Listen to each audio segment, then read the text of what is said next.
We may live over 5,000 miles from Lincoln Financial Field, but what we lack in proximity, we make up for in film study. And each and every week, we will be bringing you in-depth film breakdowns from across the pond and in the Sooner State. Welcome to On the Shane Page. I'm your host, Shane Haff. You can follow me on Twitter at Shane Haff NFL. And I'm joined by BGN's own Jonny Page. Give him a follow at Jonny Page 9. Jonny, how are you doing this evening? I guess we've got to start by saying Happy New Year. It was not the best introduction to the New Year from the Eagles, was it? I said this to you off air, but this was one of the first games I've ever not watched properly before watching the All-22. So I was out at a family dinner on New Year's, had the game up on my phone, trying not to throw my plate of food over everyone as anger. And then my phone battery's dying, so I'm having to it was all going wrong. It was all going wrong. So I actually hadn't seen all the plays. I didn't bother watching it until the All-22. So this was a weird one because there were certain plays I hadn't seen before I studied them, which is unusual for me. I don't know if that changes the way I analyze it, but I happen to have this week off work as well. So this was the game that I could really focus on. So I've spent way too many hours on this game, Shane, like way too many hours. So I have a lot of takes. I think they're all rational, but they're not all positive.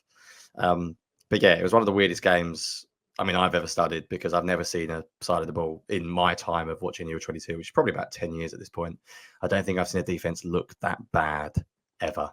So, there we go. Not the most positive start to 2024, but the good news is can't get worse.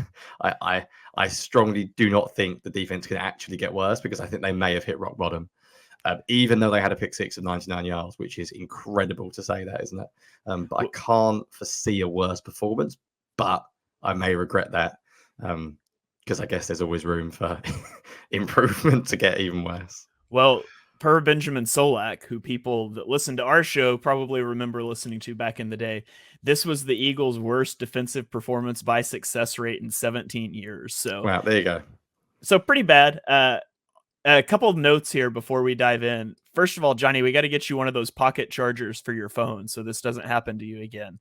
You need just the little USB battery charger you can stick in your pocket. Must have for family outings during football season. Secondly, this wasn't really, the start of the new year. It was more like sending off 2023. So the game played on New Year's Day. That means every time this week I've referenced the game, I've always said last year's loss to the Cardinals instead of this week's. It just feels better to say it that way. So that is what we're going to do. We're going to break down the Eagles' loss from last year against the Cardinals, and then we're going to leave the past in the past. But we'll start with the defense where, Jonny, you mentioned this on Twitter, but it's true. The last time I was this frustrated with a defensive performance, Sean Desai got fired and people DM'd us saying that we had something to do with it. So we'll see how this goes. I'll start us off here with my first defensive point. And I want to talk about the pass rush. And I want to talk about why the pass rush is losing. And there's a lot of things that go into that. I'll show a few examples. One of the things that's really nice in that we have some extra time. This was actually a Sunday game. We actually had normal prep time for this podcast. I've got clips for everything. It's going to be great. But issue number one, just schematically, it's dropping edge defender. Like Brandon Graham dropped into coverage on 15% of his pass snaps, which is 3 out of 21. So 3 times, but 15%. Hassan Reddick dropped 23%, 7 out of 30. And Nick Sirianni talked about being predictable. They do that so they're not predictable. For all the good it does having these guys drop into coverage, you might as well just have them do cartwheels. The quarterback might at least be like, whoa, what's going on there? They are not good in coverage. Now, Brandon Graham did have one rep where he dropped into coverage, and it's actually the first one I'm going to show here. Or no, it's the second one I'm going to show, but there's some other issues. On this play, this is the play where Milton Williams gets the sack of Kyler Murray, and this is a great play. The problem is the ball's out, and Milton Williams is jumping up to celebrate. He doesn't realize the ball came out. And I don't want to kill Milton Williams for this, but it plays into my theme here of there being some tremendously individual focused players on this pass rush. And so here's another example. We've got Hassan Reddick right here. Brandon Graham is actually going to drop into coverage on the linebacker. And so it's a 4-man rush. Kyler Murray's right-handed. He's mobile. If he is going to roll out, you want to make him go left. It's the same thing on Jalen Hurts, right? But I want you to watch Hassan Reddick as this one plays out. Watch his rush angle, because he's going to get engaged and then he's going to try to shed inside. And that's just something you cannot do. Like right here, keep pushing to that outside. Don't give Kyler Murray room to escape right. But he tries to jump inside inexplicably, and he opens up this room for Kyler Murray to scramble. Now, Brandon Graham's going to do a great job of running this down and forcing him out of bounds. But rush lane integrity has been an issue all year. You've got situations like this where just play your responsibility. And even if you don't get a sack, it's going to make a difference in this play. And then just another example, this time you have Josh Sweat is going to win, and he has an opportunity to sack Kyler Murray, and he doesn't get him on the ground. And Kyler Murray breaks loose. Now, Kyler Murray is obviously fantastic at this, makes an incredible throw. That really couldn't be covered much better by the linebacker. That's just an incredible throw and a catch. It's just so many things. Like, yes, the pass rush isn't as good as you would hope it would be, but when they get opportunities, it's not capitalizing as well. And so the Eagles have invested too much in terms of draft capital and contracts in the pass rush for it not to be taking over games. It's unrealistic for them to expect it to take over games as much as they do, but they're really not doing anything. I think it's 4 sacks in the last 3 games combined. And I think it becomes a self-fulfilling prophecy, a vicious cycle that as they don't make plays, they become more desperate to make plays. And you see things like Hassan Reddick trying to shed inside and not keeping his contain, and it leads to more explosive plays for the offense. So that's my first thing. Pass rush, we're dropping guys into coverage we shouldn't be. And you've got guys playing as individuals. And I'm not saying they're selfish players, but they're playing as individuals to try to make plays when nothing's working, and it's compounding that problem. Yeah, I think actually I was going to come in on that and talk a little bit about the dropping into coverage, but I think I can actually tie that in with my first point as well. So the first thing I was going to talk about this week was just the pass defense in general, which was, I mean, abysmal this week. And there's a really good example of what you're on about, Shane. So I think I disagree slightly with some people on this. I don't mind dropping edges into coverage as much as others. I know some people are just against it, full stop. Like they never want to see Hassan Reddick drop ever. And I get that. My view on it is actually that, well, it can be unpredictable at times. And actually what it can do is it can make an offensive line slide to a certain direction. And then you get one-on-one matchups on the other side. That actually happened on that Josh Sweat. If you can play that one again, actually, Shane, I don't know if you got it up, but on the Josh Sweat missed sack, one of the reasons why he was able to win was because he was one-on-one, Davis was one-on-one, and Carter was one-on-one. And one of the reasons why they were actually one-on-one was because if you see Hassan Reddick, he's actually looking like he's going to rush, and they slide right, and then they end up getting 3 one-on-one matchups on the other side. They end up doubling almost like Jalen Carter as an edge defender, which is probably not what they wanted to do in that situation. The problem is, like, individually, Jordan Davis is one-on-one. Like, I know you're not a pass rusher, but you need something. Like, so I don't mind dramatically dropping edge defenders, but there's a very big difference in this example where Reddick drops and where the example I want to start with that shows you why, one of the reasons why how badly the rush has been. So 2 examples. Firstly, play 6 on my film thread. And if you happen to be on Twitter as you're listening to this, if you go on my defensive film thread, play 6. This is not an unpredictable. If you pause it here, Shane, when the player's lined up, right? Hassan Reddick is lined up. He's not even lined up on the line of scrimmage. Like he's basically the apex defender there. Like he might as well be a slot cornerback. If you look at the pre-snap lineup, the safety is 15 yards behind him. There's no way that Hassan Reddick is rushing there. And if Hassan Reddick does rush there, Kyler Murray just checks it straight down to the receiver because there's nobody there. So I don't really see a point how that play can ever work. Like, that's not unpredictable. And if it is unpredictable and Hassan Reddick does actually blitz, Kyler's got, 15 yards of cushion between the receiver and the safety. So that's really bad. And that's to do with their pass defense being bad. And it links to your point. And the second thing that links to your point is they're not using... Sorry, yeah, go for it. Real quickly, to be fair, the Eagles may not be aware that if a guy lined up over a receiver blitzes, that you can just throw the ball to him 5 yards downfield. That may not have ever crossed their mind before, but that's jumping ahead to the offense. So go ahead. Yeah, we'll get into that as well. And then play 5 on my film thread is another example of why I don't think the pass rush is good, is that the coaches are just doing really dumb things about putting players in the best situation. So on this play, you've got Nicholas Moreau lined up as an edge defender, and you've got Hassan Reddick lined up as sort of like an A-gap linebacker, off-ball linebacker, whatever you want to call him. Like, and I'm watching this and I'm trying to, as I always say, rationalize the why. And I'm wondering, is he spying Kyler Murray? Because Reddick's a great athlete, but he's not really spying him. He just looks like he can't really rush. Like, Hassan Reddick is lots of things. He is not a good pass rusher from an off-ball linebacker over the A-gap. Like, that is not what Hassan Reddick is good at. He is a bend the edge guy. I mean, look at Nicholas Moreau's rush here. Like, what's the point? That's a running back that takes him. What's the point? Get Moreau in coverage, as we've said for weeks. Stop rushing 5. Stop sending another rusher. So not only does Hassan Reddick drop into coverage, Shane, on what you said, 25%-ish of the snaps, this is another snap where he's not lining up on the edge. So now you're probably looking at about 30+% of his snaps where he's actually lining up on the edge of the defense. So, and I said this in my article, and by the way, 2,000 words. It's already been published this week. So by the time you're listening to this, 2,000 words I wrote, Shane, this week on this defense. It drove me that insane. Pass rush and coverage are tied together.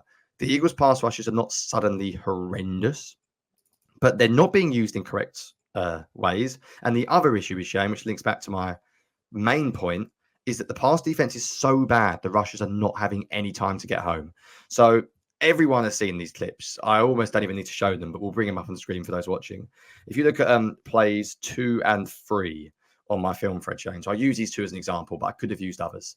Like the first one is 3rd and 4, and I think it's Eli Ricks is like 15 yards out. They just throw a simple out route, and it's the easiest catch I'll ever see. Pre-snap is obvious. Like it's one of the easiest conversions you'll ever get. Granted, it's a good throw and catch. But they're lined up 15 yards off the ball on 3rd and 4. And we've said this for weeks. And in fact, I put this in my article this week, Shane. So you probably haven't even read this yourself because it came out literally about 10 minutes before recording.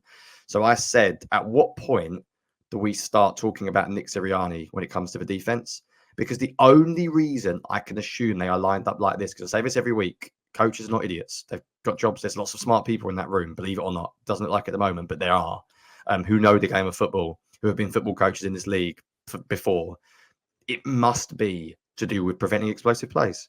If it's not, then they're just idiots. But I struggle to believe that is a real concept. These guys are paid professionals at their jobs. It must be the idea that risk reward is if we put sort of Eli Ricks up the line of scrimmage and he gets burned for a 50-yard throw, we'd rather give up the short play on 3rd and 4. And a lot of people blame Jonathan Gannon for that. And I'm sure Gannon had some say in it. But we've now seen it under Gannon, we've seen it under Sean Desire, and we've seen it under Matt Patricia. The defense just plays off on obvious passing situations.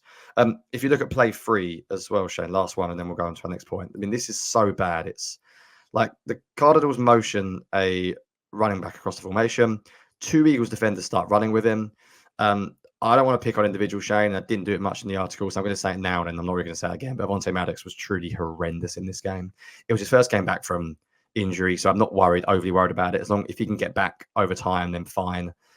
But when they motion him out, there's basically very, very obviously pre-snap. It's man coverage. Like it's very clear. So Kyler Murray's looking, going, oh, there's literally one defender lined up opposite the slot wide receiver, and it's Reed Blankenship. And he's 12 yards deep. He's 12, 13 yards deep. Like, this is as easy as it gets on 3rd and 6. It doesn't get any easier. As a defense, you cannot, and I genuinely mean this, like, you can't play this much worse. A kid on Madden just hitting cover 1 robber and just pressing whatever you press, L1 down stick on the R. I haven't played Madden for a few years, as you might be able to tell, and put press coverage on. Like, I could literally run that play and it'd be better than this. It's so basic. This Eagles defense is going to go absolutely nowhere this year unless they can figure out the basics. And I can't help but feel like this might be a discussion around their focus on explosive plays again, because otherwise I've got nothing. Like, I don't understand. When the running back is motioned here, there needs to be a trigger. And this is coaching. This is fundamental defense that Reed Blankenship is told, right. Because in this situation, I understand why he's in off. Because it's not guaranteed to be man coverage. It could be zone coverage. Also, you don't want 2 man defenders like both up on the line of scrimmage, because we know you can get done by things like slant flat, etc., etc. So I don't mind one being off and one being on the line of scrimmage here. But when that guy moves in motion and you're staring one-on-one with a wide receiver, either Reed Blankenship is not listening to what the coaches are telling him, or they're not telling him. But we see it so frequently every week with so many different players. It makes you feel like it's just not something that's being taught. Like, they don't have answers to a basic motion. And it's depressing. in so many ways. But the pass coverage was horrendous. Honestly, go and look at my clip. I could put a lot more out there. And I would actually get to a few more when I get to my second point. But it really doesn't get a great deal worse. This is a bit random, Shane, but you're gonna talk run defense now, aren't you? Before, yeah. Well, yeah, that's my third point. So I'll tell you what we'll do. Do you have anything else to add on this? And then I might throw it back to my second point because I think it's linked. Is there anything you wanted to say though before I get into my second about just how bad the pass coverage was, and in particular on third down in general?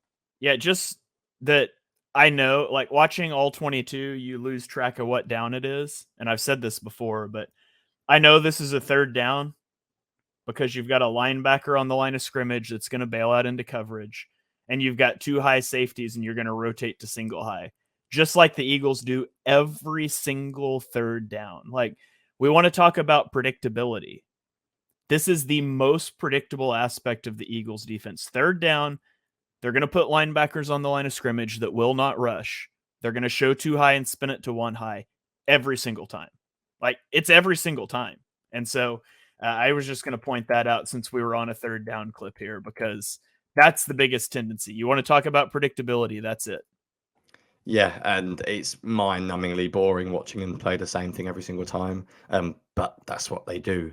My second thing I want to talk about is, and I don't know whether to, I mean, I called it confusion, coaching, fundamentals. You could call it a number of different things. But you rarely watch a game, Shane, in week 17 where so many players are confused.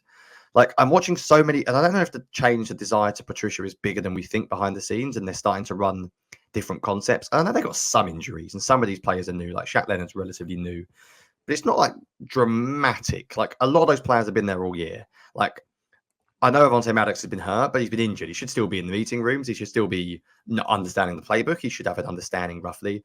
Sometimes, like, you can tell a story through two plays. So this is really great podcasting because I can show you, Shane, the first play of the game and the last play of the game on defense.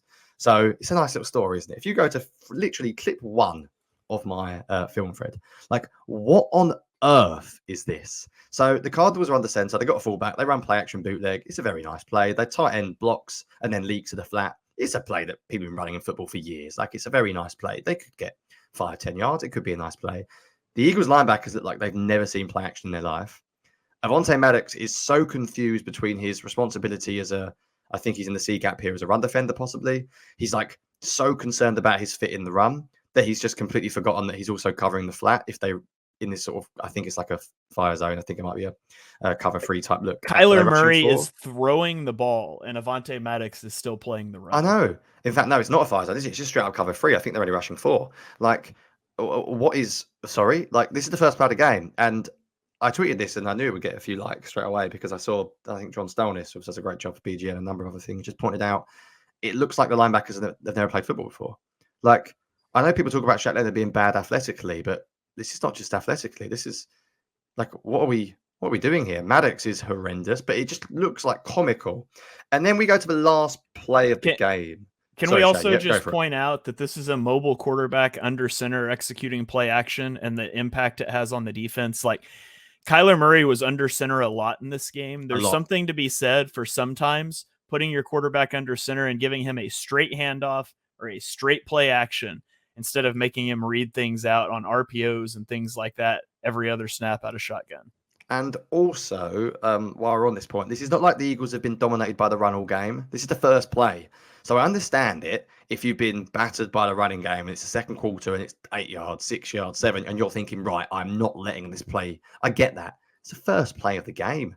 Like, the first play. And then we go to the very, very last play on defense. And to be honest, there's nothing fundamentally wrong with the way the Eagles defend this play. James Conner scores a touchdown. Like, he's on the 2-yard line. Like, sometimes running backs bundle it in for 2 yards. Like, Kevin Byard could make a tackle. James Bradbury could make a tackle.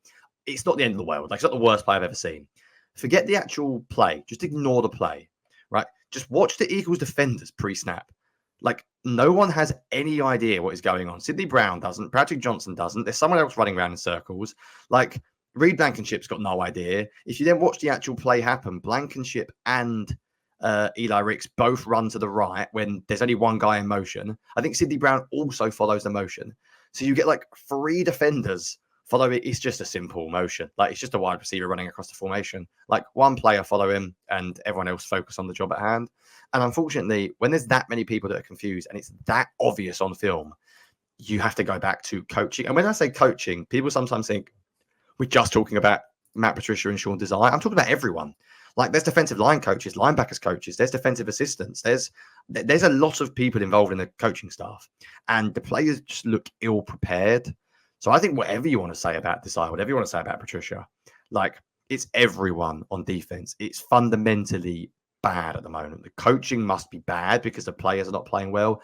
The Eagles have a huge talent issue on defense. We know they suck at linebacker. Like, we know they have weaknesses at safety, but it's not this bad. It's not so bad that you can't stop an Arizona Cardinals offense that really has a decent young receiver, a good quarterback, and a good tight end, and a decent running game. It's not like the best offense the world's ever seen. Fundamentally, the defense looks broken, and that's on every single person in that building. That's on Sirianni. That's on the defensive coordinator. That's on the individual coaches. And we say it every week, but they basically got about 2 weeks to drastically figure something out. And we'll talk about that a little bit after our points. But it was embarrassingly bad how often players were confused on defense. I couldn't quite believe how many times. And this is something you see when you watch Shield 22 as well.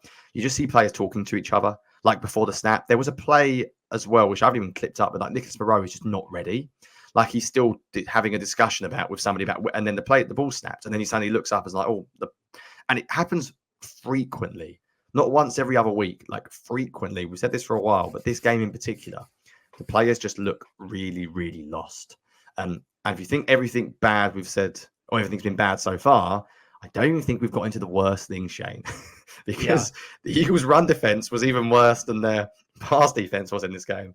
It was easily the worst part. So is there anything else you want to add on the pass defense before we get into some of the run and tackling stuff? And I'll let you start on that. Yeah, there was I was skimming through my clips to see if I had it, and I don't. But there was another play where Kevin Byard is literally like shoving Nicholas Morrow in a direction, like he's trying to get him somewhere, and he's not like getting it, and he literally like pushes him before the snap to get him out there. I couldn't find it, but yeah, I guess I can tie in tackling with fundamentals here, because the Eagles tackling is atrocious, and you can be a defense that struggles, and if you tackle, you can still be okay. The Eagles missed 13 tackles in this game. Per PFF, this is all PFF numbers, that they had a missed tackle percentage of 13.8%. Josh Sweat missed 3 of 10 tackle attempts. Milton Williams, 2 of 5. Reed Blankenship, 2 of 13. Shaq Leonard, 2 of 6. Nolan Smith, 1 of 2. Avonte Maddox, 1 of 4. Kevin Byard, 1 of 12. James Bradbury, 1 of 2. And it's not a single game issue. They missed 11.5% of their tackles against Seattle, 13.1% against San Francisco.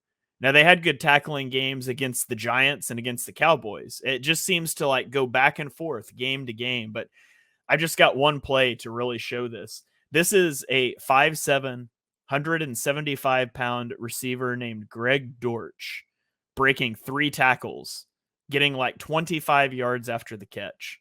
So look at this. We're catching the ball at what? The 32-yard line. There's missed tackle 1. There's missed tackle 2, missed tackle number 3. And we get all the way down to the 6-yard line. So that's what? 26 yards after the catch? I mean, that's just not good enough. It's not good enough at all. This isn't, I was trying to think of like a super elusive receiver. I'm just blanking right now. It's Greg Dortch. I knew his name before this game because I'm a draft nut. Most people watching this game didn't know. Half the Cardinals fans might not know this guy's name. And he's doing things like this to your entire defense. That's just unconscionable. You can't do that.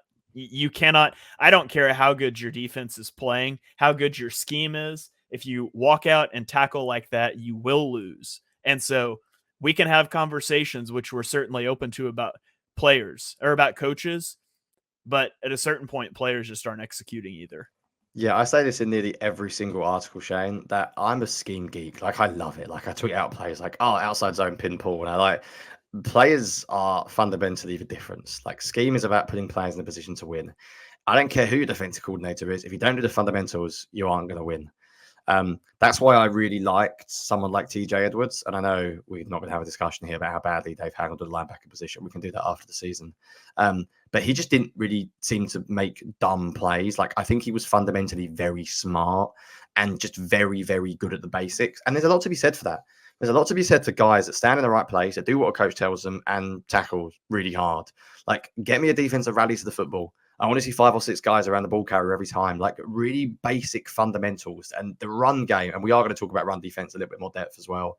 The run defense was horrendous, but we can talk all we want about scheme, and we can talk about the fact the Eagles played 5-man fronts and the Cardinals killed them with gap scheme, and we literally will in about a minute. But none of that matters if you don't do the basics. Like, none of it. The whole premise of playing defense is find the ball, gets the ball, either knock it out if it's a pass, and then tackle the ball carrier. And they're not doing that. And again, it's not all coaching. Some of the players have to take responsibility as well.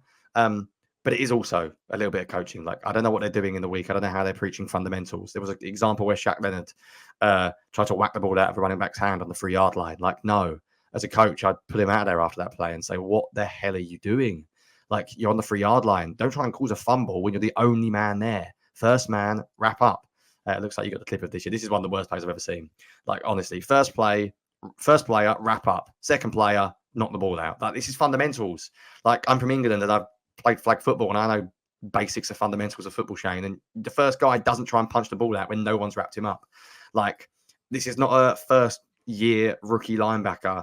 This is a guy they just signed. And that is coaching. That's on individuals as well. I'm hoping when you play flag football, wrapping up and tackling is not a big part of the game. It's a very fair point. I have played a very, very, very small amount of contact, but flag football was the main thing that I played for a number of years. Although then again, I played with a bunch of Americans who came over, and there was a bunch of like ex-college linebackers who were like twice the size of me. That thank goodness it wasn't tackle football, because there's some big American linebackers apparently in college these days. We could do with some of them. I might get the WhatsApp up and message a few. It goes back 8 years at this point, but I might message a few people and say if they fancy playing for the Eagles next week. Shall we get into some of the specifics of the run defense, Shane? We should, but before, I got to mention this because you talked flag football. So when I was in high school, we played a lot of flag football on the practice field in the summer, after school, whatever. Except it was sort of like tackle a guy and then pull his flags off. That's just what we did. And then I went to college and played intramural flag football. And I was playing edge rusher in our first snap of our first game. I like dip under the tackle and I just like planted the quarterback and like jump up to celebrate my sack. And of course they threw a flag at me and I was like, what? Oh yeah, you're just supposed to pull their flags. And I felt really bad afterwards, like apologized to the guy, but yeah, so people play flag football different ways. Maybe you're wrapping guys up and tackling them. I don't know.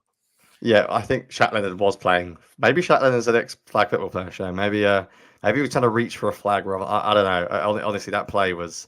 I'm not going to go too in depth today in Shaq Leonard because I feel bad because I've gone far too in depth. But like, he shouldn't be playing, and he shouldn't play another snap again for the Eagles. Signing him and cutting Christian Ellis is one of the worst things his team's done this year, because Ellis could at least play linebacker. Like, I don't really know what I'm watching at the moment with Shaq Leonard. Let's get into the run defense in particular. So there's a few things that I'll start us off, and I'm not going to go into loads and loads and loads of plays, but there's one play that I love because it shows a lot of the problems that I have in one single play. So if you look at play 4 on my film thread here, Shane, this game basically summarizes what I thought the problems with the Eagles run defense were pretty much throughout the entire game. So this actually isn't a 5-man front, which most of the time in this game it was a 5-man front. But the Eagles could not handle pulling linemen in this game. The Cardinals just rinsed gap scheme. There's a lot of duo. There's a lot of gap scheme in this. And when you get a gap scheme, you need linebackers to like come down and take on the blocks. One thing I noticed so often in this game is look at Jordan Davis and Jaden Carter on this play.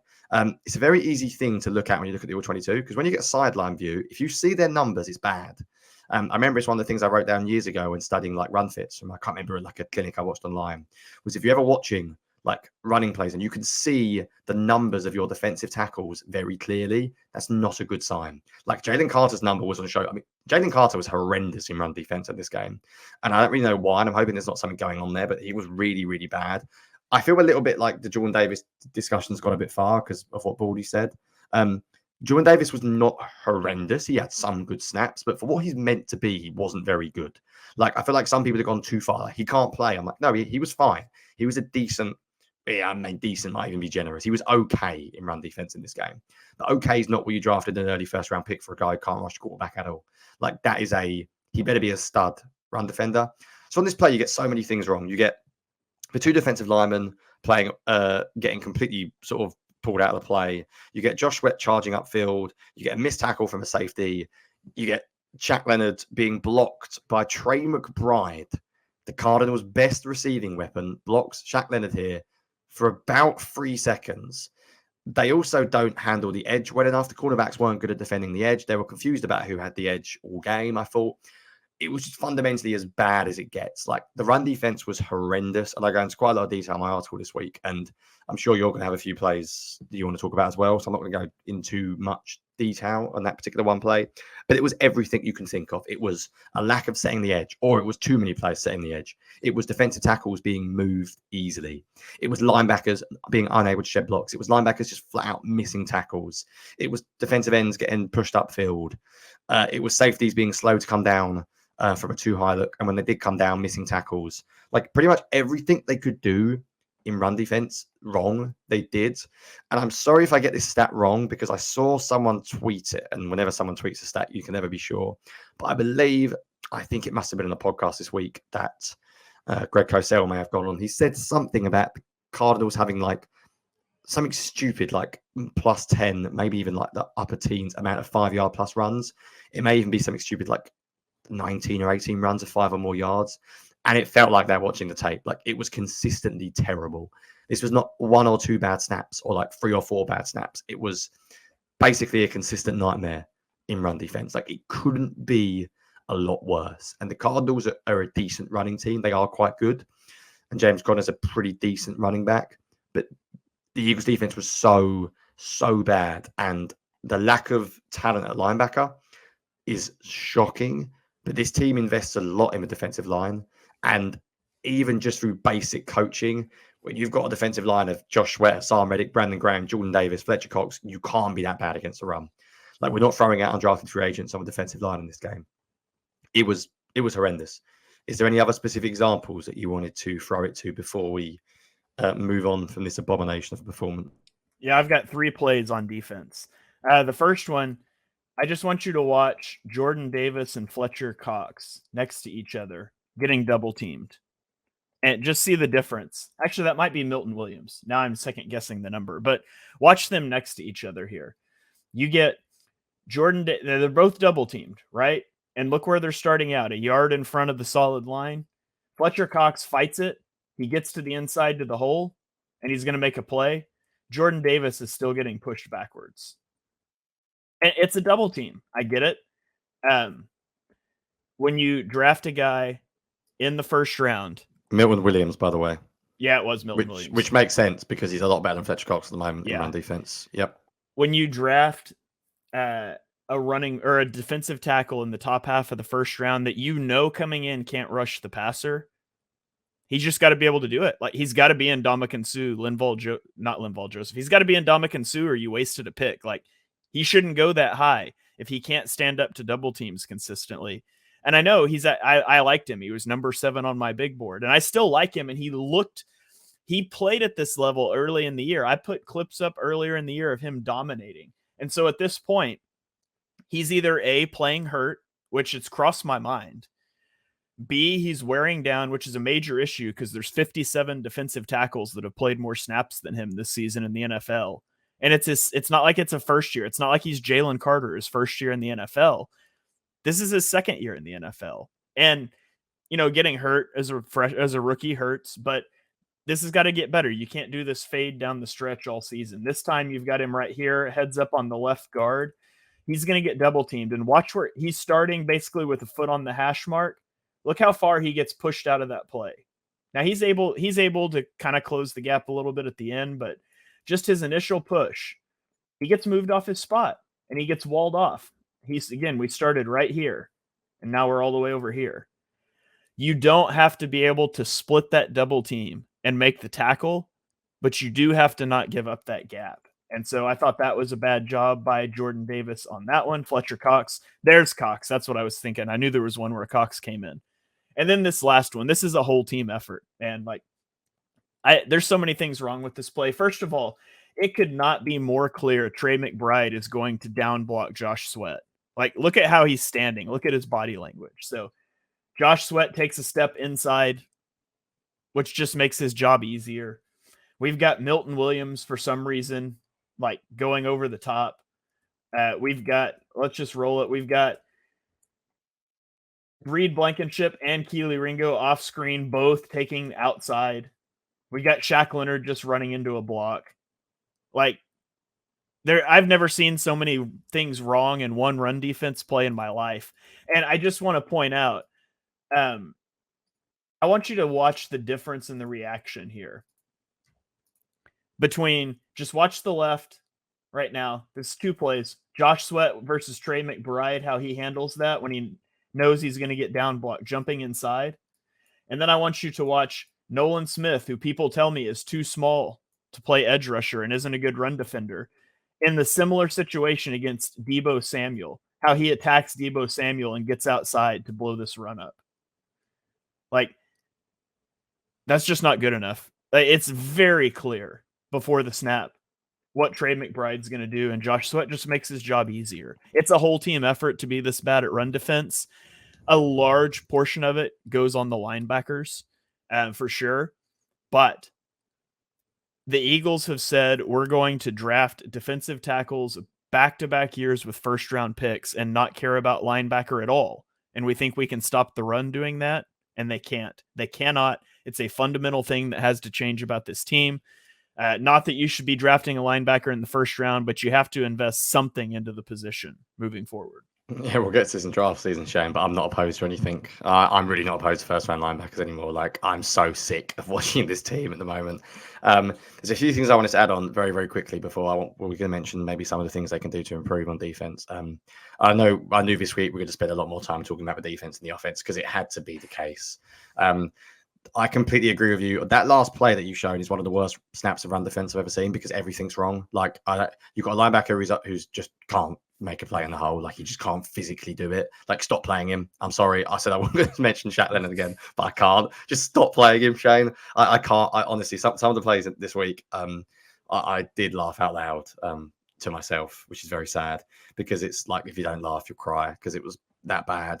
We're going to have a long discussion about Josh Sweat this offseason. I think the big Josh Sweat discussion is coming because his run defense is not very good at the moment and he's not rushing the quarterback very well. And it makes you wonder how many snaps he can handle. The Jordan Davis thing, I think, is fascinating. I just think it's quite clear at this point that there's a reason why he didn't play a lot in college. I think conditioning's a real concern. And I think we might have to get real about the amount of snaps this guy can handle, which is very sad. And I think it could be an injury. But in my opinion, conditioning and injuries go hand in hand. Like, this is a player that if you're prone to getting injured because you can't play a lot of snaps, then you can't. And I think Josh Sweat may be struggling here a little bit. Like, I love it when people say, oh, he's getting double teamed. That is his entire point. The entire point of Jordan Davis is that he can anchor against double team. I'm not expecting him to blow it up. So, I mean, I know the stats around Jordan Davis are horrendous. It seems like no tackle for loss since like week 2. And I get all that. But to be honest, I don't care about that. Just stand there, anchor, and take away 2 defenders or offensive linemen, and let your linebackers get up and make a play. And he's not doing that. It was really bad. Like, I must admit, I'm a little bit concerned, and I'll put this on a podcast and not tweet it because it's a great time for me to do it. That's what I love about the podcast is, hey, you can't quote me officially. You can't quote tweet me as easily. A little bit concerned about Jalen Carter against the run. Like, to me, there's a tiny bit of hero ball there. There's a tiny bit of trying to make a play, getting upfield. Effort levels potentially in passing downs look a little bit more lively. I'm going to say that very quietly because I'm not doubting his effort. And I think he's obvious. I mean, he's defensive rookie of the year, if not second behind with Anderson. He's had a very, very, very good year. And I know as defensive lineman, it's very hard. So I don't really worry about Jalen Carter at all. I worry about Jordan Davis. I don't worry about Jalen Carter. But it's just something to put out there. But if I'm being brutally honest, Shane, I wouldn't be playing him that often on early downs moving forward if the Eagles are serious about competing this year. Because there is a couple of things I don't like about the way he plays the run. And I'm not picking on Carter, by the way, because I also think the same about Fletcher Cox. Cox seems to have fallen off a cliff a little bit in terms of against the run. And that's also something that I think there'll be a discussion in the offseason about if he's back next year about how much he actually should be used. Right, before we move on to a couple of other things, is there anything else you wanted to add on just how horrendous this performance was on defense? I want to ask you a question, and this is dangerous to do this on air without talking to you about it before. But Jonny, I'm going to put you on the spot. Who's the best team in the NFC right now? 49ers. Okay, that one was easy. Who's the best team in the AFC? Yeah, Ravens. Okay, good. We're on the same page. You know what those two teams have in common? Amazing linebackers. Yeah, Roquan Smith, Patrick Queen, Dre Greenlaw, Fred Warner. The thing is, linebackers not mattering is accurate when you're running a Jim Schwartz +1 in the box every play scheme. But if you want to be devoted to split field safety looks, that means by definition, you're playing neutral boxes, or in the case of a mobile quarterback, you're playing light boxes. You have got to have linebackers. You've got to have the spine of the defense thick. And I was there with linebackers, running backs. Those are the two places you want to slack off over the last several years. That's changing, and it's been changing, and the Eagles have to adapt to that. So just going to mention that. So now go ahead. I'm done with the defense. Yeah, no, that's a really good point now, I think, in general. The defense, NFL changes, things in like scheme, things change at the moment. I think you can argue that, as you mentioned it really well there, with the split safety looks, like you just don't ever play three linebackers. So you basically got to be good enough to play as a duo, sometimes even as a lone off-ball linebacker. Like there's one of you. That's becoming more of a trend now, the old 5-1-5 fronts. I wanted to very quickly share, and I'm not going to go into any real detail because we've criticized defense a lot. I feel like if you're a fan listening and you're thinking, well, is it all terrible? Are the Eagles going to lose? They probably are. This team is probably going to lose the first round of playoffs because they're not good enough. I mean, it depends who they get. And I think the offense can maybe bail them out. I would say I don't think the defense is going to be gone forever. Like, I wanted to talk about a couple of things that I think they could do very, very quickly, and it's very easy. It starts with Darius Slay coming back and playing at a high level because Darius Slay is a good cornerback. Zach Cunningham coming back is going to make a massive difference. If they play Shaq Leonard at all over the next few weeks, it should be Cunningham and Moreau maybe / Cunningham and who's the other guy? Ben Van Sumeren. Potentially as well. Like, go for it. I'm even open to playing Cunningham next to Nolan Smith a little bit more. They need to stop rushing 5. They need to just accept the fact they're going to rush 4 and get extra bodies in coverage. And they're going to simply line up Reddick and Sweat and say, bend the edge. Done. If they do those very, very, very basic things, this defense can at least be passable. The other random things I might do, which might surprise people, is I might play a little bit less Jalen Carter. I might play a little bit less Fletcher Cox. I might play some more Milton Williams and Moro Ajomo. Yep, I said it. Because I think Ajomo is a really good run defender. And he's not going to rush a quarterback well. But at this point, just get back to basics. Just fundamentally stop the run and then worry about everything else later on. Milton Williams, I think, is the Eagles' best defensive lineman at the moment.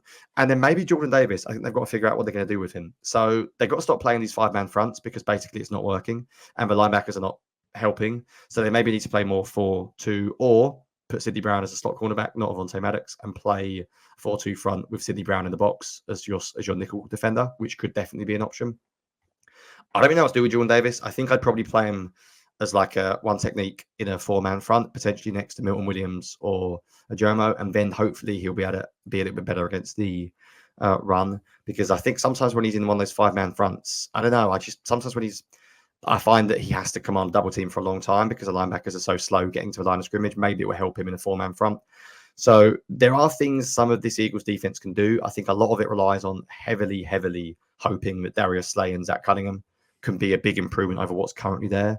But if they don't change some of it, if they keep lining up Reddick and dropping him into coverage 25% of the time, if they keep playing Shaq Leonard, it's not going to get any better. And the other thing you can hope, and I think this is the realistic hope, is that Avonte Maddox is a very good player. If he is healthy, and it appears he is, and he gets into some fitness by the start of the postseason, all of a sudden, that secondary is a little bit better than it's been before. So this week feels like the sky is falling down, and the truth is it probably is on the defense. I can't be that positive because I can't lie to people, but I do think there is something there. I think just accepting that this Eagles defense is going to be terrible is letting the coaches off the hook. There is enough talent there to at least be passable. I'm talking be the 22nd best defense. Like there is a chance the offense could go mad. They're good enough and be like a top 4 or 5 offense. I do genuinely believe that. As a defense, just be half decent. Get the occasional stop, the occasional sack. Be the 22nd best defense. And at this point, I'll accept it. It does look incredibly bleak right now, but there are some things that I think the Eagles can do moving forward. Yeah. As far as the defense goes, I'm with you. Slay back. Slay was playing at a really high level before this, and apparently playing through an injury that led to a surgery. So you hope he can come back. You hope Avonte Maddox can get back on track, because I think he's a very good player. Now, he did struggle in week 1 before he got injured, and then he struck. So that's concerning, but hopefully he can work back into it. You got to stop blitzing. You mentioned it. Since the bye week, so week 11 on, the Eagles have a defensive success rate of, they allow an offensive success rate of 44% when they do a 4-man rush, which isn't great, but it's 17th in the league. That jumps to 56% when they blitz, which is dead last in the league. Like, just stop blitzing. Don't ever blitz again. That's not true. When you get in a situation where you can't stop anyone, then maybe blitz 6. Just never blitz or cover 0 blitz if you can't stop anyone. That's pretty much where I'm at. But and then, yeah, you mentioned Zach Cunningham coming back will be big. I would not mind seeing Sidney Brown play linebacker next to him. Sidney Brown played over 300 snaps of linebacker in college at Illinois. Try that out. Like, if Avonte Maddox, Bradley Roby can man slots things, put Sidney Brown into the box as a linebacker next to Zach Cunningham and run, a 4-2-5 front with him as a linebacker, or a 5-2-4 front with him, as whatever you need to do. But you got to be able to stop the run and you do better tackling. And this defense can be passable. They're not going to be good, but if they can be 20th best, it could be good enough, assuming the offense plays well. Yeah, do you know what? Final thing, Shane, then we really, really do need to get to the offense. I don't really care about playing with starters this week because I think Washington is horrible and the Cowboys will probably win. And maybe that's a bad take. But if it gets to the point where the Cowboys are like 21-0 up or 21-3 up, start trying stuff. Like, throw stuff at the wall this week in practice. Throw stuff at the wall this week. Like, I don't care. Try Sidney Brown at linebacker. Try Daniel Smith as an off-ball linebacker next to Cunningham. Like, just do something. Like, literally do anything. The best thing the Eagles could do this year in the playoffs might just be to do something different. Like, just be a little bit radical in individual games. NFL's a weird sport. Anything can happen. Like, it's sport. It's high-level sport. The offense can play really well. But the defense could, I don't know, they could get a punt return, a kick return. Like, the quarterback might throw a pick that they shouldn't throw. Stuff happens. You can't just give up on the season. The Eagles are still overall a talented team. They're obviously not better than the 49ers and the Ravens, and the chances of them beating those teams are incredibly slim. But you can't just go into the offseason and say, oh, well, this is the defense, so here we go. You literally do anything. Like, genuinely, Sidney Brown could not have played worse than Shaq Leonard this week. I really do believe that. Like, I don't see how he could. Even if he's making the wrong reads out there, it didn't matter. It didn't matter if Shaq Leonard was making the right reads. He couldn't physically make the play anyway. So just throw stuff at the wall, see what sticks. I genuinely would start playing a Jomo more. And I know people are going to think I'm mental because he's my guy. And I loved him when I watched him post-draft. He looked really good in the preseason and he can stop the run. You've got one of the problems, I think, with the defense is they're all knackered because they played a lot of snaps this year. So maybe give some of the fresh guys a chance. Slay should be fresh. Sidney Brown should be fresh.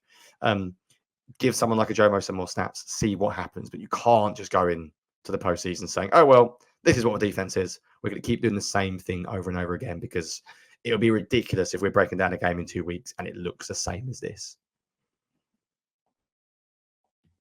It's your first case of mute, Shane. It's your first case of mute on the podcast. Oh, shoot. I normally don't mute myself, but I've been coughing like crazy. If you're watching, you see, I am sick. We could call this my flu game podcast. Some people are saying that. I don't know, but I want to see Nolan Smith play 30 snaps at edge rusher this week. Like, just put him out there. Let him rush the passer. I want to see it.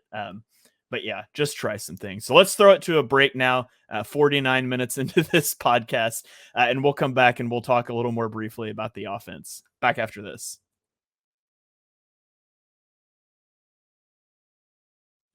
And we are back here on the Shane Page after an in-depth, exhaustive breakdown of the defense where we covered a lot of stuff. We're going to move through the offense a little bit quicker here.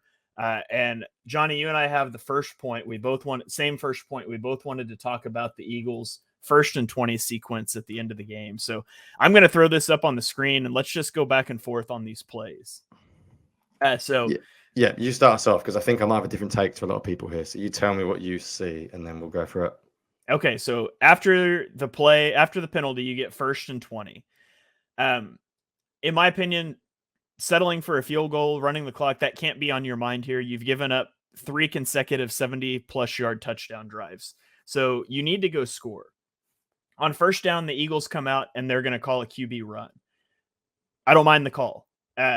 If you look at the box count, let's just draw the box on here, right? The Cardinals have 7 in the box. The Eagles have 9 in the box. So we're +2 in the box. +1 is a good look to run. The Eagles are +2 because the Cardinals are basically playing 4/2 on the receivers.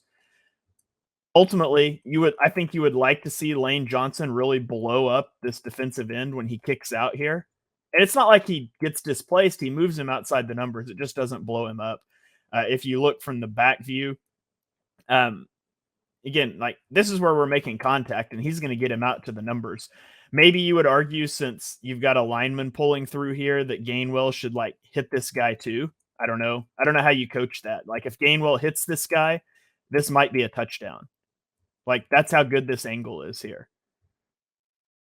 So I think this is a good design. You get 4 yards. It's not as much as it should have been due to execution, but I don't mind that one at all. So what were your thoughts on, we'll just bounce it back here. What were your thoughts on that 1st down? Yeah, so this is where I thought actually we were going to disagree, but we don't. I love this call. Like I'm perfectly fine with it. I think, and everyone goes mad and says it's conservative. I mean, it's 1st and 20. Like if you can pick up 8-9 yards, then great, that's fine. The box count suggests running it here is perfectly fine. Like from that formation, the Cardinals, as you said, have 4 defenders over AJ Brown and Devontae Smith. Now, I'm going to be really nitpicky here, Shane. If you go to the other angle and just pause it pre-snap. So some of the things I think from a run game point of view, I'd like to see.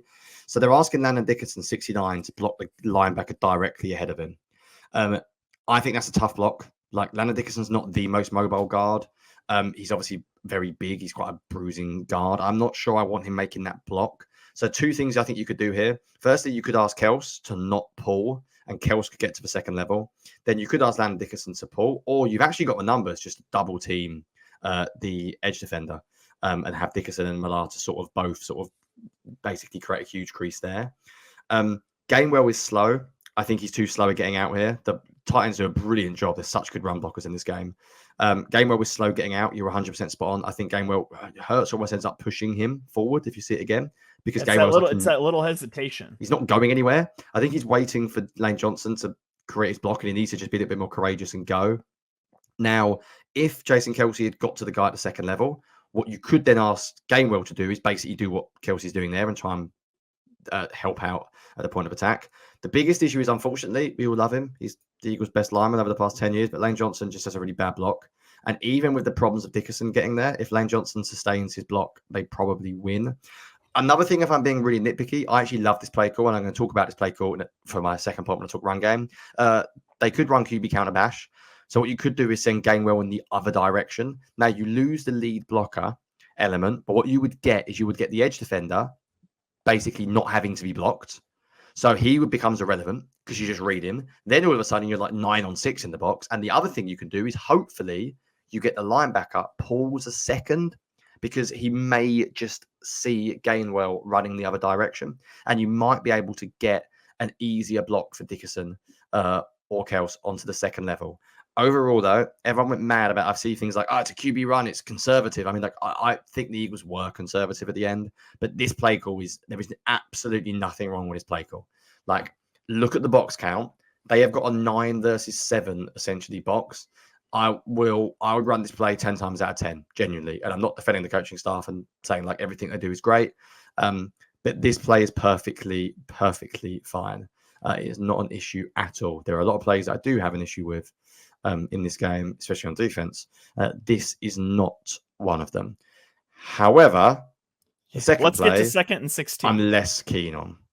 Yeah, so 2nd and 16. This is an entirely different situation. I paused it right here. Just watch. You see when Hurts squats down, these linebackers come up. Like, so they're coming, right? This is a cover zero blitz. Whereas last time we were +2 in the box, now if we draw the box, we're what? We're -1 in the box. It's 7 on.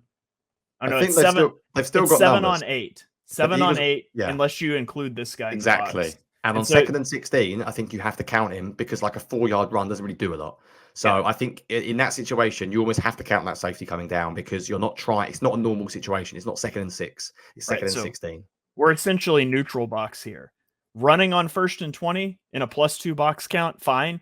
Running out of a neutral box on 2nd and 16, I don't like, especially when you're seeing cover zero blitz. Like, you've got AJ Brown and Devontae Smith both one-on-one. Go make a play. Like, if AJ Brown, now obviously if we roll this, you'll see that they're playing inside leverage. Like, look at this cornerback, his hips, you're playing inside leverage. That's what you expect, right? And I'm fine with that. Like, run Devontae Smith on a slant route just to get this guy out of the way and throw an out route to AJ Brown, breaking against leverage to the sideline. He literally breaks one tackle and it's a touchdown. That's not out of the realm of possibility. Or even if you want to like max protect, you can pick this up, right? It's 7 rushers, and you've got 7 blockers. Now, obviously, the safety probably comes because he's responsible for the tight end who ends up blocking, but he would be coming from depth. Maybe you max protect and hit like a little stutter go move. They're sitting inside leverage. Maybe you get a guy jumping that Devontae Smith sluggo route. Like, there's a lot of things that you could do in this situation against cover zero that give you a lot better chance to pick up the first down than trying to run, a GT counter play here. This is a play you talked about last time. This just isn't the box count for it. Now, saying all that, if you look from the back view, I also think this is just a really bad job by Hurts. I mean, number 3 comes in here, but he's chasing Gainwell. Like, look at his body right here. He's having to plant and change. Hurts just has to get upfield. I feel like he overreacts to this and he pushes this outside. I mean, at worst, if you go here, I think it's Buda Baker. Who's number 3? I don't remember. It doesn't matter. He's diving at your legs, and maybe you shake that off. And if you do, look at the lane you would have to run upfield. And so again, this is way over analyzing something that's happening in real time, but I don't like the play call. I think Hurts could have executed this better. Yeah, so, but he's Buda Baker, by the way, who is very, very good and very fast. I'm not sure I agree with you too much on Hurts possibly running it better because I think Dickerson whiffs on his block quite badly as well, which is the other problem with this play. So I hate judging play calls as in like general because it's so hindsight and it's so like, oh, they could have done this. However, it's not hindsight just to simply look at the box count. Like, football is the most numbers game of any sport. Like, numbers tell a story. Worst case scenario, Shane, on this throw, if you go back to the pre-snap look, absolute worst case scenario is the Cardinals drop their edge defender and they're 3 over 2 in coverage. Now, even if they are 3 over 2, that's 2 cornerbacks and an edge defender against Devontae Smith and AJ Brown. And the edge is not even looking and he's playing quite far inside. So, yeah, he might take away like a quick slant if he drops into coverage, but anything on the outside you've got. Like, you can run crash. You can run post will. You can name as you've mentioned, you can name a multitude of different concepts. Go on Google, type in 2-man route concepts. I mean, imagine you're playing flag football again. There's so much stuff you can do here. The way the Cardinals are lined up, and I think body language in football matters and stuff, and you can just tell as a quarterback, as a play caller, you should be able to tell that the Cardinals are run blitzing here, or they're at least bringing pressure. So the Eagles don't have an answer. Now, this is where I think you can get into they might be too conservative. I think you can argue that the reason why they've done this is because they're being conservative. I think we can have a whole discussion about the fact that Hurts maybe doesn't audible enough or changing the plays at line of scrimmage. There's a whole other debate here. We could have 100 different routes here. Basically, in my opinion, the first down play call is totally fine. And in fact, it's quite ironic because I said I wish they'd done QB counter bash on the first down. And it's almost like they realized that and thought, oh, if we get that same look, QB counter bash will work brilliantly.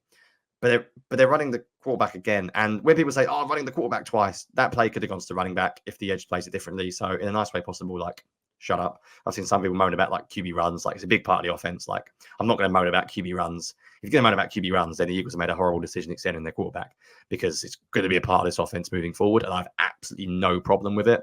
The problem is the down and distance, with it being 2nd and 16. If it's 2nd and 6, do you know what?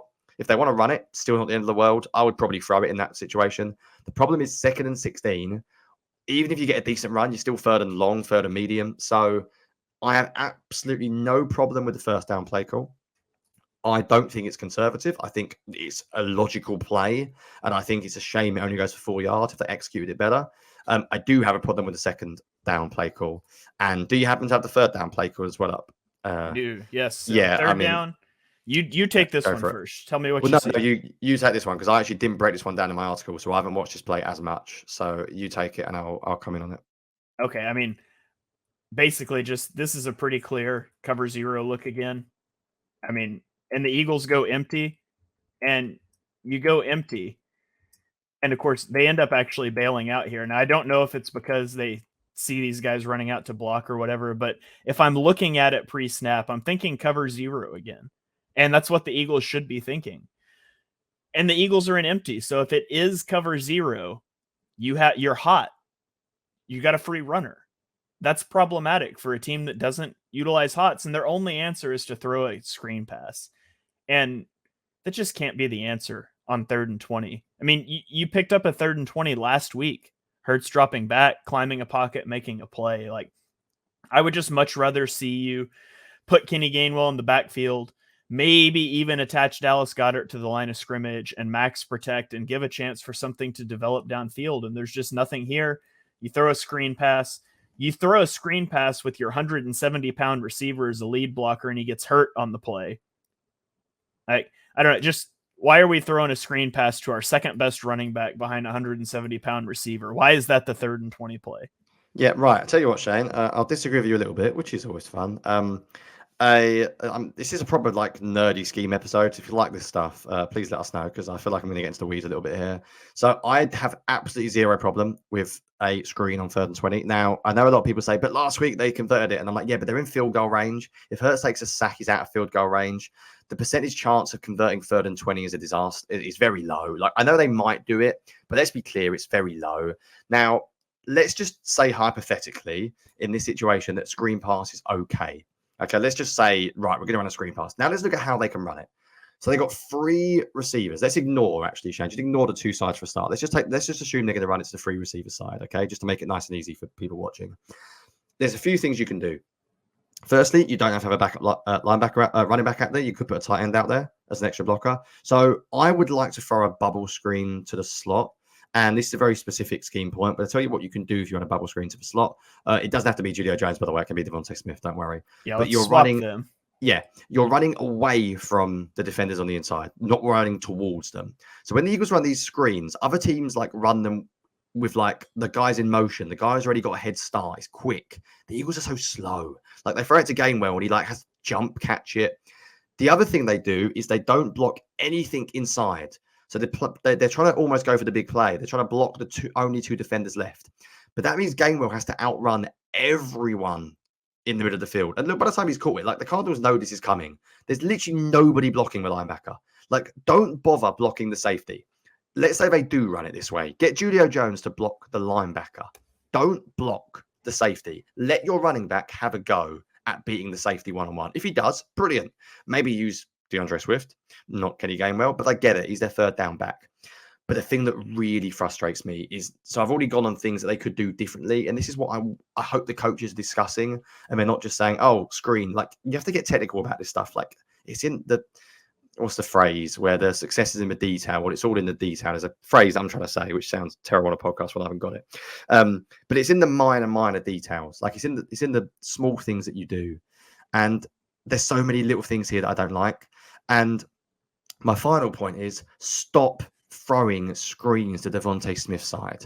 Like, it's driving me insane, because I love Devontae Smith. And hopefully he's not injured, but I don't even care about the injury. If I'm being honest, he's just a bit of a rubbish blocker.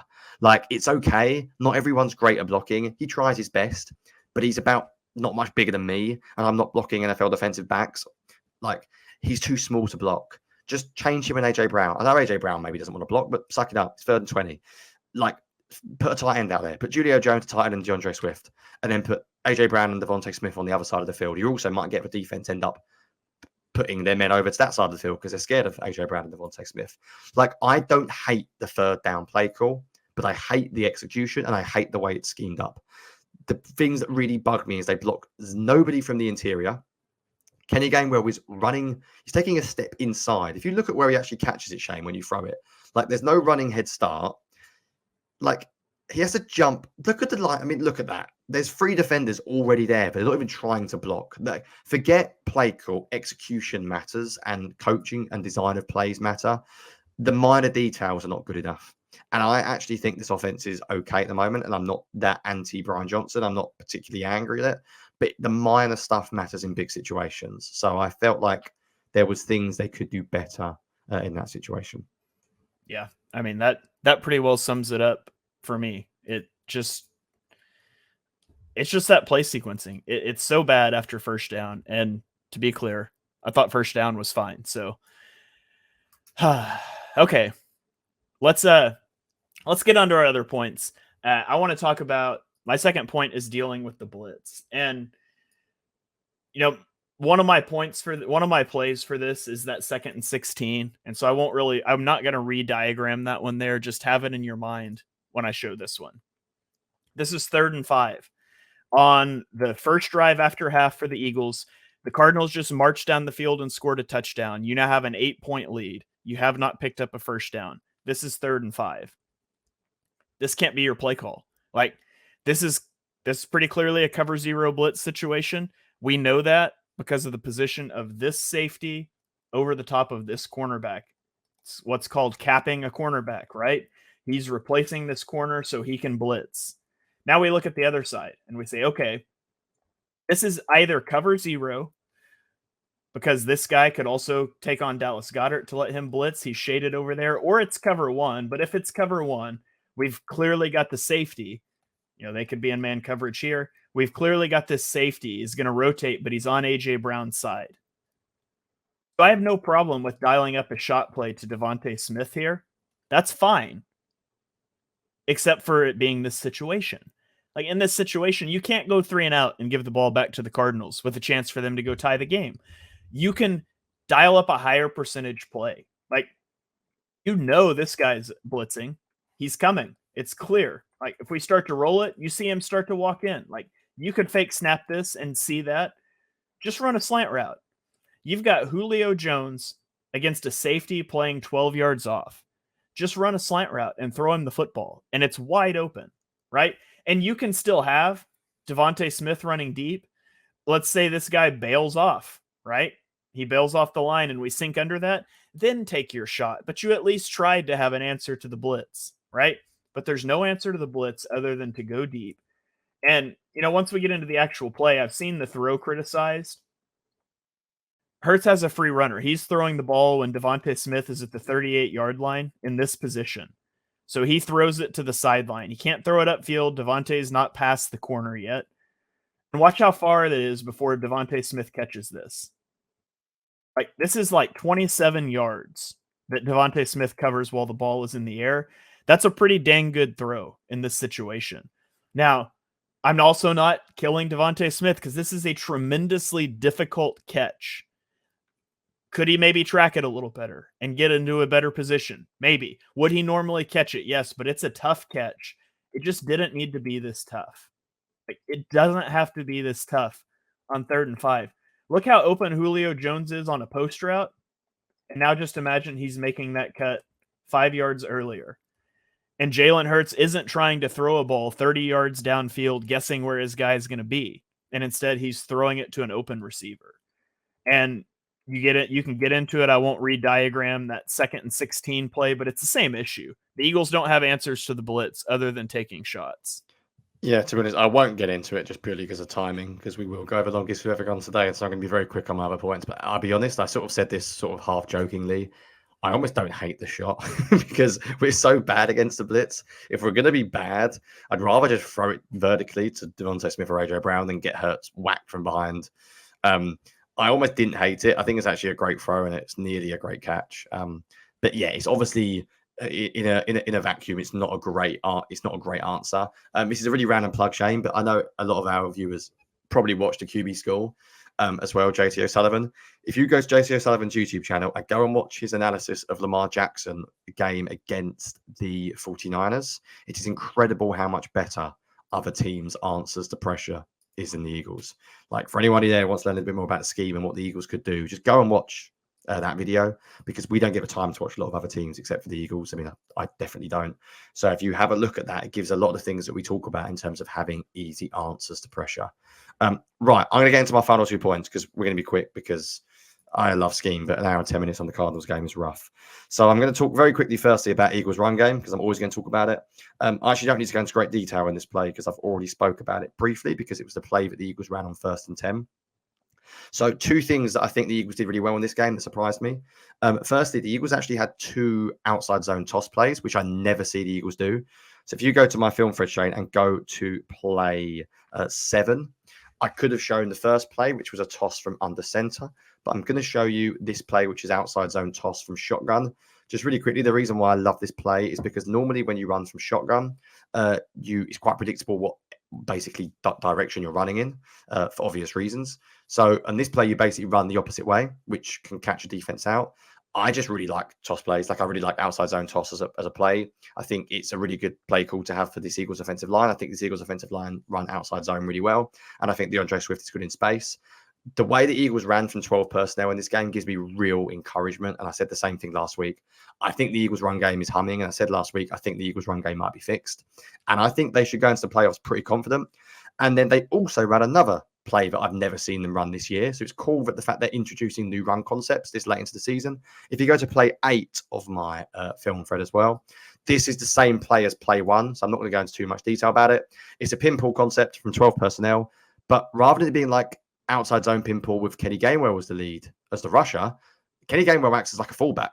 Like, he's like if you imagine Jalen Hurts as a running back here, you've got this is the old school fullback at the point of attack. Like, I love this. Like, Kenny Gainwell actually does a reasonable job as well. Like, he's not brilliant, but Kenny Gainwell is an okay blocker. So I think that's really cool that the run game is doing some different things in week 17. And I think in general, as someone who is known as the run game man on here now, I feel very, very good about the direction of the Eagles running game heading into week 18 in the playoffs.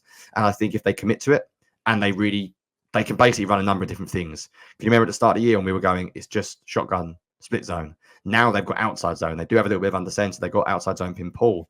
We've seen tackle trap. We've seen outside zone toss. Like, we've seen QB pin pull. There's a lot of good stuff we've seen. So there's a lot of stuff that I think this offense can do.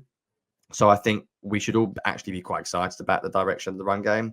And then the one other thing I wanted to mention, Shane, my final point before you finish us off by talking about some out structure plays, is I really, really like the design of the Eagles' first touchdown. So I want to talk about it very briefly. It's play 3 on my film, Fred. The Eagles don't run a lot of crossing routes this year. I don't really know why. Like, we don't see AJ Brown run a lot of crossing routes. We don't see a lot of like drive, shadow cross, mesh. We see it a little bit, but we don't see a huge amount of it. So I really, really like the design of this play. What the Eagles do is they use what I'm going to steal from Nate Tice. DeAndre Swift runs like this Christian McCaffrey crab motion, and he calls it crab motion because the guy just like pedals left and right, which I find quite funny. So I'm going to call it crab motion from now on. And he's sort of like a little bit offset from the formation. And what it does is it essentially creates this massive horizontal stretch for the defense. You did have the right play, by the way, Shane. That was my play 3. Yeah, it switched to the next one. Hold on. I'll get it back for you. No worries. So you've got DeAndre Swift sort of like horizontally stretching the defense. Then what you've got is you've got Julio Jones. No, sorry, not Julio Jones. Dallas Goedert and AJ Brown next to each other. And they both run like short comebacks. So if it's like a zone coverage here, you've got 2 short hitches that you can hit. And you've also got the running back in the flat if you have to hit it. So I think you've got answers against zone. But basically, all AJ Brown's got to do here, all Jalen Hurts has got to do here is read the deep safety. So the second, if you look at his eyes, he's reading that deep safety who's basically double covering AJ Brown. Because, the other deep safety, in fact, who's now come up. Because the second you read him, you know there's no one deep. You've stretched the defense horizontally. This is a bit technical, but you've basically got 4 receivers on one side of the field. So Jalen Hurts hasn't got to do a full field read. It's all in his line of vision. He can read this play like 1 to 2 to 3 very easily without having to move his head a lot. It's just a really nice design. I was watching like, oh, this is good. This is good. We haven't seen a lot of red zone passing concepts this year that I've liked. So I'm more optimistic about Brian Johnson and in general about this Eagles offense. I think the stuff I've seen the past month has shown some willingness to adapt. The run game's got a little bit better, and I would like to see more of that. Like, let's run some more concepts like that in general. But the Eagles were really good in the red zone this week, and they've got a lot better in the red zone over the second half of the season. So as bad as the defense is, as much as everyone's going into the playoffs and expecting this Eagles team to get battered every week from now on, I think the offense is playing quite well. And I think overall, I quite enjoyed watching this offensive film. And it's a shame they didn't win because the amount of talk after that drive left like a bit of taste in the mouth. And you've got AJ Brown not talking. I know he's now spoken, but everyone seemed a bit angry about the offense. And like, they had the ball 7 times and scored 24 points. Like, you can't be too mad. I think the offense played pretty well. So I think I'll leave it there with my breakdowns this week, Shane. I'll let you finish us off with something that I was going to talk about if you didn't talk about. Do you want to talk about some of the out of structure work in this game? Because this is another thing I think the Eagles have improved on, which is really cool. Yeah, 2 plays I'll show here, both touchdowns where Hurts is out of structure. The first one, Hurts' primary target is going to be A.J. Brown. They've got A.J. Brown on a vertical route, Dallas Goedert on an out route to the top of the screen. I would call this cover 2. They're going to have a safety over the top, and the corner does a good job of carrying A.J. Brown's route, so it's not there. You can see this is where Hurts is looking, right? And now all of a sudden there's some pressure. It's not there. In the past, Hurts would have bailed out of the back of this pocket, which limits your options. Here, Hurts steps up through the pocket and rolls right. And watch Julio Jones. Now, if I'm Julio Jones right now, I'm thinking I break this route. Like most vertical routes, if it is middle of field open, give you an option to like turn it into a post, break in between the safeties. Don't just run right at the safety, right? If I'm Julio Jones, that's what I'm thinking because you're wide open if you do that. But he's looking back at Hurts and realizes that Hurts is going to have to break the pocket. And watch him just turn his hips and he runs to the sideline. That's a savvy vet move. Hurts makes the pass. It gets tipped. Julio Jones brings it in anyways for a touchdown. I think that's really good.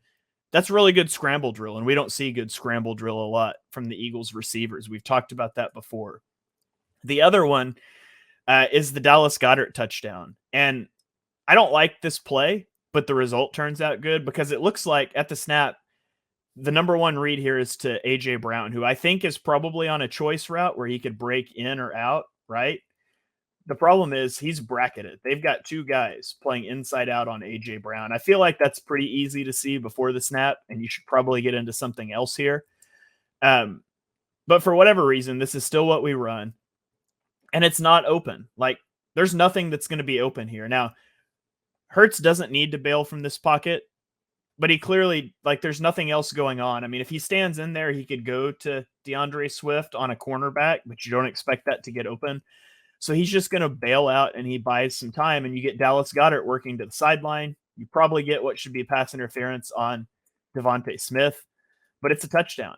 And again, this is Hurts. This time it's out of the back of the pocket, but he gets out of the back of the pocket and he keeps his eyes downfield, and he throws this later than I would like. This isn't as good of a scramble drill play as the previous one because really this ball should be out right now. I mean, you look, Goddard is wide open and he's still inside the numbers.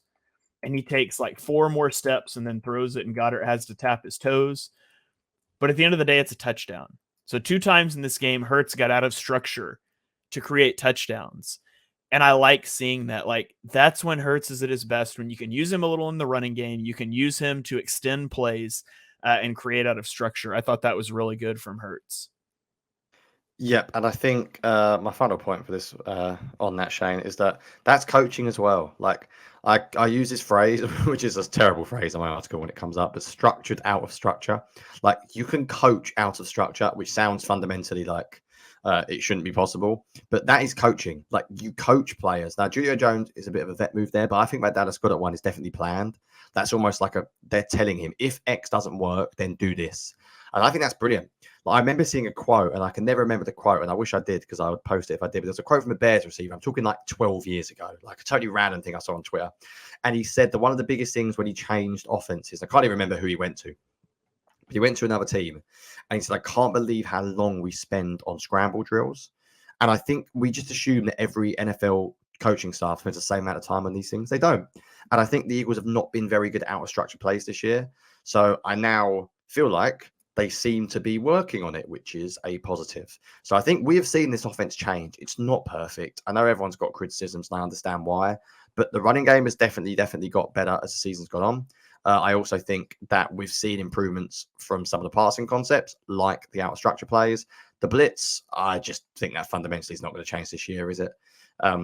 Quite clearly. So I can't say much about that. But I do think we can go into week 18 in the playoffs with some optimism that the offense may be playing pretty well. And fingers crossed it can continue, because the offense could have to score a lot of points in the playoffs. This seems to have a chance. But just in general, I quite enjoy watching the offensive late. Like, compared to the defense, I feel like there's some stuff to build on, and I'm not like going to go mental about everything.